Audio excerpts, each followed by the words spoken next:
Steve Masaka of Wedbush Equity Management saying simple math is going to force him to compromise. So, John, you heard what Holland said, and it didn't raise a red flag for you? Oh, I think Europe is already in recession and heading fast towards depression. And like most socialists, Hollande is going to take the easy option of more quantitative easing and follow Geithner and Federal Reserve Chairman Bernanke.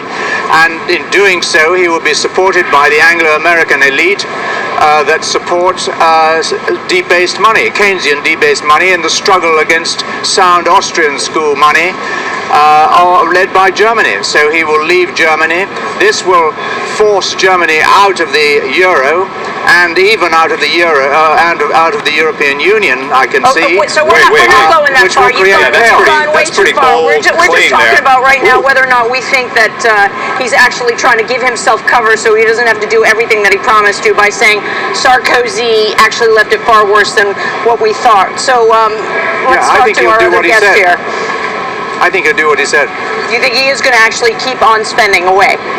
Yeah, absolutely. Steve, is the math actually going to force him to compromise? Well, yeah, the country's pretty much broke. I mean, there isn't a whole lot of money to spend.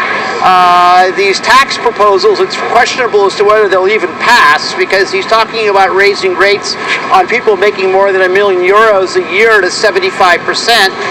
The constitutional part of France, essentially their judiciary has already come out and said that that's not constitutional in France. It would be confiscatory.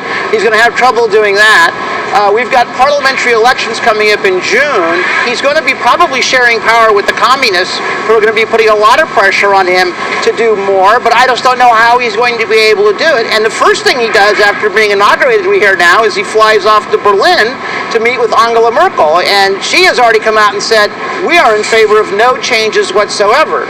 So he's boxed in here. I don't quite know how the answer is going to be somewhere in the middle, isn't it, John? The central banks will provide all the cash, as they did for the United States and all these Keynesian economies. That is the problem. It will force Germany out of the euro and out of the eurozone, creating chaos, more regulation, and more centralization of power.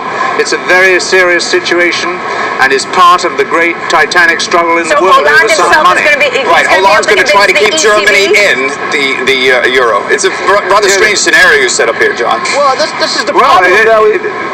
Well, the problem is he doesn't have quantitative easing as an option right now. Exactly. The ECB controls that. Unlike America, he can't push that button. No, just watch my words. They'll have it. They're moving. The Anglo-American elite is controlling Europe, and that will move. They're heading into depression. So there'll be very popular quantitative easing in Europe, and that will push Germany out, because Germany will not take debased money. And so Germany will end up linking with China in the world to force an end to the US dollar as a central currency, and a new currency linked to gold. It's a huge struggle going on. The Anglo-American elite, you mean, are pushing